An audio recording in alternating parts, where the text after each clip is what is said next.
Welcome to the Success with Jewelry podcast, where we invite you inside our conversations about business success and marketing for jewelry designers and entrepreneurs.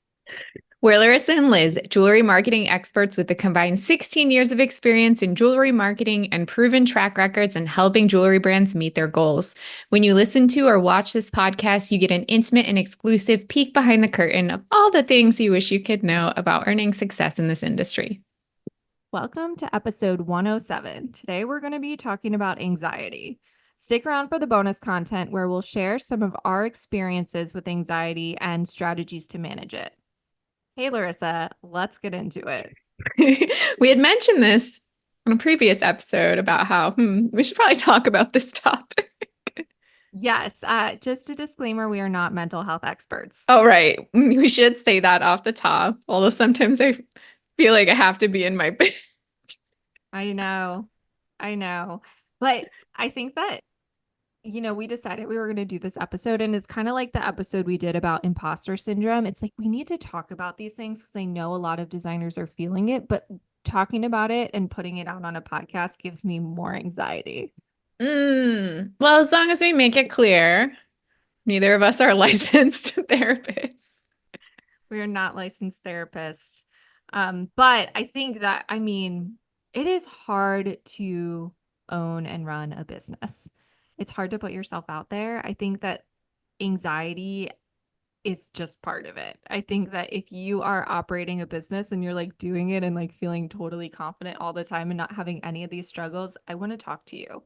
I want to Yeah, know your we secret. want you on the podcast. Yeah, please send us a message.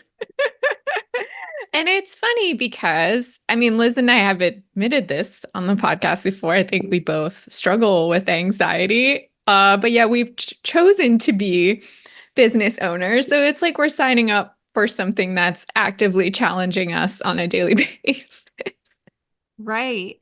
And I experienced it in when I wasn't an entrepreneur too, in a Yes. lot of work situations as well. And I think that, I don't know, again, not mental health experts, but for me, sometimes it feels like it comes from the fact that I care so much. And I think you've said the same thing. Yeah, I care. I want to do a good job. I want my clients to succeed. Relationships with clients are not always perfect, even though you're both like in service of the same goal. And so there's just so much to navigate in that dynamic. Hmm. And we mostly talk about this topic in the insider episode. So the fact that we're doing it in a public one, we're putting ourselves out there because I think one of the goals of this podcast is to make people to be vulnerable and make sure people have information and support and don't feel alone. Absolutely. Yeah.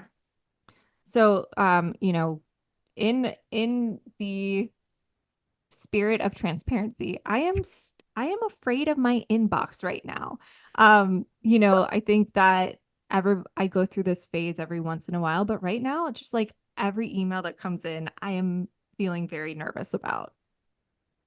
I definitely have moments like that too. That's when I put limits on the times of day that allow myself to look at my email because the worst of it always happens when I just happen to be on my phone and maybe I'm just like refreshing my inbox almost out of like habit and something comes through that like pisses me off.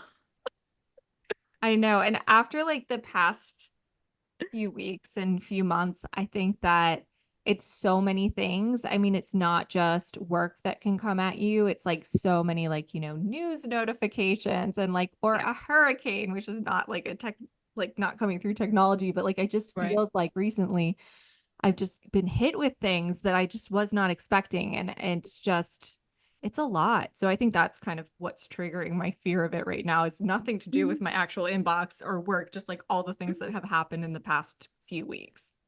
Yeah. And on the other side of that too, as a business owner and you're selling jewelry, you have to guess that maybe at least some of your customers are feeling that way too. And so being sensitive to that. And I don't mean don't market to them because you don't want them to like have anxiety, but like just understanding that may also be how they feel. Hmm. That's a good point because you do want to reach out, and I'm working on my next email to go out. and I'm just kind of thinking about like how can I really like write to everyone and connect with them based on kind of, everything that they could be feeling based on the past few weeks. So, thinking about where your customer could be at and trying to meet them there is something to consider.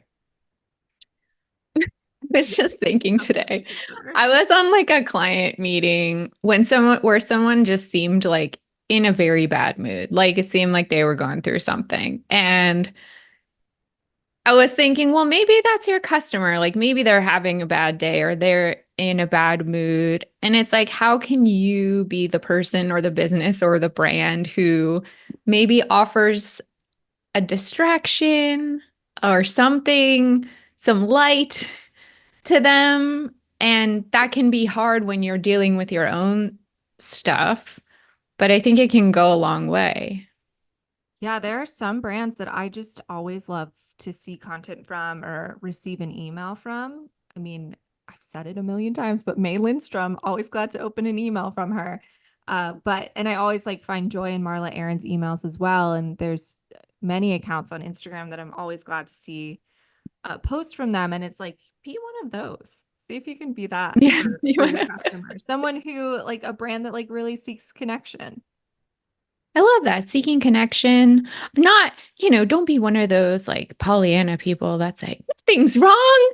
Why is everyone so upset? Everything's great. Like, I don't like that either. But being relatable, transparent, honest, genuine. I think that for designers too, like a lot of it, I mean, I don't know how designers do this really. I know we're putting ourselves out there and put ourselves out there on the podcast and other ways, but putting your art out there has got to be a lot. I mean, it's got to be so vulnerable to like create a thing and put it out there and like, put a price on it and say, "Hey guys, do you want to buy this?" I mean, I can't imagine. I mean, I It's really can. hard. Yeah. But I think what I find is like the longer that you're in business and you gain that confidence, you kind of start to find your stride. And now I feel like we're getting off topic, but that's how you can balance it with anxiety that maybe you have, like leaning Right. into that confidence, finding the stride. And like, feeling good about what you're doing, like knowing your why, knowing your aesthetic, knowing what you're trying to create, knowing who you're creating it for. Sometimes that can make you feel more confident about what you're doing too. Yeah. Because the stuff that will shake you will always be there, but you need to have some kind of like grounding in what you're doing. Right. And I mean, there's just so much that keeps coming, like the deadlines, the financial pressures, the comparison game, like, and competition that's out there, and like, just looking to see what other people are doing and comparing yourself. I know that's a big thing that designers struggle with. And then also just like the perfectionism of it all, because with jewelry, I mean, even if you aren't creating something that's like, perfectly geometrical or like, a really refined piece, maybe you're creating something more artistic, but there is this expectation of, it being done really well. And showing up to the best of your ability to every customer interaction, every touch point. Mhm. I belong to this Facebook group. I think it's Jewelers Helping Jewelers. I don't remember, Yeah. like one of those ones. I'm in that one too.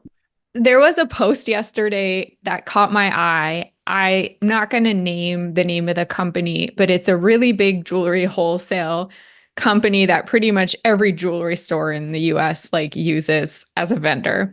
And I guess recently there had been some posts about people complaining about some customer service interactions they had. And then all of a sudden, hundreds of people in that group rallied like in defense of that company. And it was like a whole thread that, oh, like, yeah, they've messed up a few times, but like overall, their customer service is like the best we've ever had. Or like, yeah, they're human, but like they always make it right. And I don't know why, like reading that, it just kind of made me feel better because in my business, I really hold myself to a really high standard, almost perfection, which I know is not realistic or possible. And I get so anxious, like if a mistake does happen or if there's like a misunderstanding or something like that. And when I read that post, it kind of made me feel better because I think if you're coming to every interaction as like your best self and you're trying, it's okay. Like you're going to be okay and the world's not going to end and like people will still like you. And maybe even rally behind you. And that's something I need to remember too. But I think that sometimes I feel like because I'm juggling so much, and I'm sure a lot of other business owners feel this way, like that you're not actually like you're trying to show up the best way possible, but like you just don't have the bandwidth. And sometimes Yeah. you're like doing something quickly on the fly or like, trying to check the thing off your list. And it's just not, you're not giving it the time that it deserves because you just can't. Yeah, that's so true. But doing the best you can and doing it authentically, I think people see it that. Mhm. Yeah, I think that it's tough to like when you are feeling like anxious, like, and maybe even like burnt out from that, or, it can affect so many different things, especially like to the creative aspects of your business and setting aside time to design and maybe making a new collection or working on a custom for somebody that like you need creative space to do. Or like for me, it's like doing the marketing for my own business and writing the emails and all of that. It's like I end up in this position where I'm like just doing the things in front of me and not thinking like stepping back and doing the more creative things because I just feel like I can't. Yeah. It's always hard, especially if you have seasonal fluctuations in your business too. Like for me right now, and I'm sure a lot of people listening, like this is your busiest time of year. I've put a lot of stuff on hold because like we're dealing with getting our clients good for holiday. And that's not the case in like June, Mhm. May, And so that will happen for you too. And this is something else I find that like a way that anxiety kind of hinders designers is that you get to this point where you're like kind of overthinking. And I think we're all at this place with social media, at least a lot of people I've talked to recently being like in the last couple of years, even that showing up on social media is like scary now. Or like if there's so much when you get to this point of like feeling like worried or anxious and like you start overthinking everything and then you're like I am scared to show up. But like showing up is what's going to lead to the sales or what's going to lead to me moving your business forward. And Yeah. I feel like you have to overcome those things. I have something to share. I think a few episodes ago, I don't remember if it was in the Insider or what, but I said I feel self-conscious about not wearing makeup on social media because I don't feel professional. And when we talked about that afterward, I was like, this is like an anxiety thing. I need to like get over this. It's holding me back because then I can't do more like off the cuff kind of stuff. It always has to be planned. And so I said I was just going to try it and do it and get over it. And I posted a video where I didn't have any makeup on. And it was fine. Who cares? Oh my gosh, I didn't even notice that you weren't wearing makeup. See, that's kind of what I thought. Like, probably no one will notice, I did. whatever. But I'm saying that to maybe overcome like one little hang up that you have. Like, push yourself to just be like, okay, this I don't feel comfortable with, but let me like dip my toe. Hmm. Yeah, and I think that I mean, all I think when I think of like your Instagram presence, I'm like, wow, Laryssa really shows up in a way that I don't, but need to. And I think it's a lot of times it's like this, like serving my clients and like worrying about them so much and all of the stakeholder members. And then it's like by the time I get to the point where it's like, you know, I have to write the email or I have to do the Instagram post, I'm just like so I feel like I've used up all that I have in terms of showing up and I have nothing. Totally. Totally. And for me, it probably took me like 6 years for this. Like when I first started doing more content-based stuff, like my podcast and more like those videos I do, I wouldn't do it unless I literally had like a script in front of me and it was planned and like I knew exactly what I was gonna say. And I was like too afraid to just improvise. And I'm I trying now to do more of that because like who can live like that? I know you're doing great. It's very impressive. I used to, but I hit a point where I'm like, I can't do this anymore. Like, so fear came in at some point. But then, I have these like little things that I do. Like, I have a promotion coming up where I'm going to be promoting this charm necklace that the Stakehold Collective put together for New York City Jewelry Week, and I have that whole plan set.